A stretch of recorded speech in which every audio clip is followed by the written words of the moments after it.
तुमच्याही घरी कोणी हुलग्याची भाजी खात नाही का? मग ही रेसिपी तुमच्यासाठी. अशी एकदम टेस्टी चमचमीत अशी हुलग्याची भाजी जर तुम्हाला वाटत असेल तुमच्या घरामध्ये सगळ्यांनी खावी, तर अशा पद्धतीने करून बघा. नक्कीच सगळे आवडीने खातील.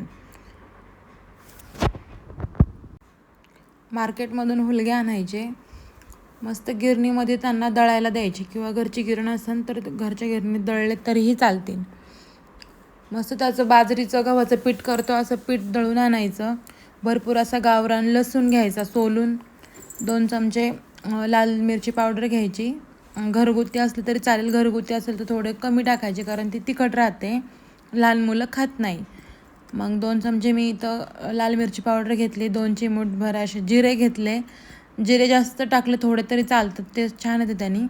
आणि खूप सारा लसूण घेतला. इथं गावरान लसूण आहे आमच्या शेतातला घरचा, त्यामुळं मी भरपूर असं लसूण घेतला आहे. आणि मस्त मिक्सरला त्याचं बारीक असं वाटण करून घ्यायचं, ग्रेव्ही टाईप. पाणी टाकून वाटलं तरी चालतं. सोऱ्यामध्ये त्याचे लसणाचे तुकडे अडकले नाही पाहिजे, नाहीतर मग सोऱ्यामध्ये आपली शिंगोळी अडकणार. मग मस्त असं त्याचं वाटण करून घेतलं. मी घरच्या गिरणीमध्ये माझ्या दळलेलं पीठ होतं. 3 वाटे इथं पीठ घेतलं. माझी फॅमिली मोठी असल्यामुळं मला जास्त करावे लागतात. तुमची छोटी असेल तर कमी घ्या. मग सगळं मिश्रण मी घेतलं. भांडं धुवून घ्यायचं, वायाला घालवायचं नाही काही. मस्त भांडं वगैरे मिक्सरचं धुवून घेतलं. आता असा गोळा करून घ्यायचा. त्याचा चिकट असतं खूप, ते हाताला तेल लावून त्याचं मळून घ्यायचं पीठ. हाताचं वायाला घालवायचं नाही. हुलगे महाग आहेत, त्याच्यामुळं वायाला काहीही जाणार नाही आहे.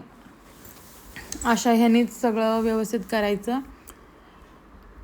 आणि तोपर्यंत मी शेगडीवर पण इथं पाणी ठेवलेलं आहे. त्याच्यामध्ये चवीनुसार मीठ टाकायचं. आपण पिठात पण टाकलं आहे आणि पाण्यात पण टाकलं आहे, याचा अंदाज करूनच मीठ टाकायचं. त्यात 2 चमचे तेल टाकले. 3-4 चमचे टाकलं तरी चालतं, पण तेल जास्त खाल्लेलंही चांगलं नाही, त्याच्यामुळे मी 2च टाकले. आणि असं स्टीलचा सोऱ्या घ्यायचा. दुसऱ्या सोऱ्याने खूप हार्ड जातं ते, त्याच्यामुळं स्टीलचा घ्यायचा. त्याला ही मोठ्या शेवची थाळी, ती थाळी घ्यायची मोठ्या मोठ्या होलांची. थोडं त्याला तेल लावून घ्यायचं, चिटकलं नाही पाहिजे कारण पीठ खूप चिकट असतं ते. मग त्याला मस्त असं तेल सगळीकडनं लावून घ्यायचं, आतनं बाहेरनं वगैरे.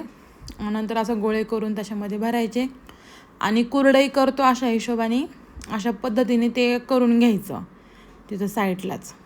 जास्त भांडे खराब करायचे नाही, घासायला खूप कुटाणा होतो. एक तर आपल्याला खूप भांडे काढायची सवय असते, त्याच्यामुळं मस्त असं बनवून घ्यायच्या कुरड्यांसारखं. एका सोऱ्यात एकच बनवायची, छोटे छोटे नाही घालायचे. कुरड्या घातल्या म्हणजे माणसानं कुरड्या घालायच्या म्हणजे छोटे छोटे करत बसताना, असं नाही काही करायचं.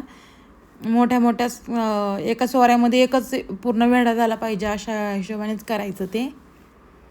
आणि सगळ्या पिठाचं असं करून घ्यायचं. माझ्या घरी सगळ्यांना आवडतं, माझ्या मुलांना आवडतं, त्याच्यामुळं मी जास्त प्रमाणात जास्त क्वांटिटीमध्ये केलेलं आहे ते. तुमच्या घरी जर छोटी फॅमिली असेल तर थोडंच सुरुवातीला एकदा पहिल्यांदा करत असाल तर थोडंच करून बघा. ही खूप जुनी रेसिपी, जुन्या लोकांची, आणि खूप हेल्दी आहे शरीराला खाण्यासाठी. खूप आजारी जर असताना, तोंडाला चव वगैरे नसेल तर नक्कीच बनवा. एकदम चमचमीत, तिखट आणि लसणाने तर एकदम चव येतं त्याला. आणि पाण्यामध्ये सोडून द्यायचं. पाण्याला खळखळून उकळी आले की पाण्यामध्ये सोडून द्यायचं सगळं. आणि हे उरलेलं जे पीठ आहे, जे आपल्या परातीला चिटकलेलं असतं, जे सोऱ्याला चिटकलेलं असतं, ते सगळं काढून घ्यायचं. त्याच्यामध्ये पाणी ओतून त्याची ग्रेव्हीसारखं एकदम प्लेन मिश्रण बनवायचं आणि तेच परत आपल्या पातेल्यामध्ये सोडून द्यायचं. तेच शिजतं आणि त्याचाच रस्सा तयार होतो. हे असं काहीच वायाला घालवायचं नाही त्याचं, ते सगळंच उपयोगाचं आहे. असं मस्त त्याच्यामध्ये पाणी हे टाकून द्यायचं आणि तेच पीठ शिजून त्याचा रस्सा तयार होतो. आणि रस्सा सूपसारखा खूप टेस्टी लागतो. असं शिजून झालं की मिक्सरच्या भांड्यात, त्याच भांड्यात परत थोडं भाजलेलं शेंगदाणे मुठभर घ्यायचे, त्याचं असं वाटण करायचं एकदम बारीक आणि त्याच्यामध्ये टाकून द्यायचं. झाली आपली शेंगोळी तयार. हुलग्याची भाजी कोणी खायला मागत नाही, त्याच्यामुळं हुलग्याची अशी रेसिपी नक्कीच तुम्ही ट्राय करून बघा. आपले जुने जे लोक आहेत, आपले आजी वगैरे, ते बनवायचे, पण आत्ता आपण कोणी ह्याला इंटरेस्ट देत नाही बनवायला, कारण ते आपल्याला कोणाकोणाला तर माहीत पण नसेल की ही पण रेसिपी बनवतात. त्याच्यामुळं नक्की ट्राय करा.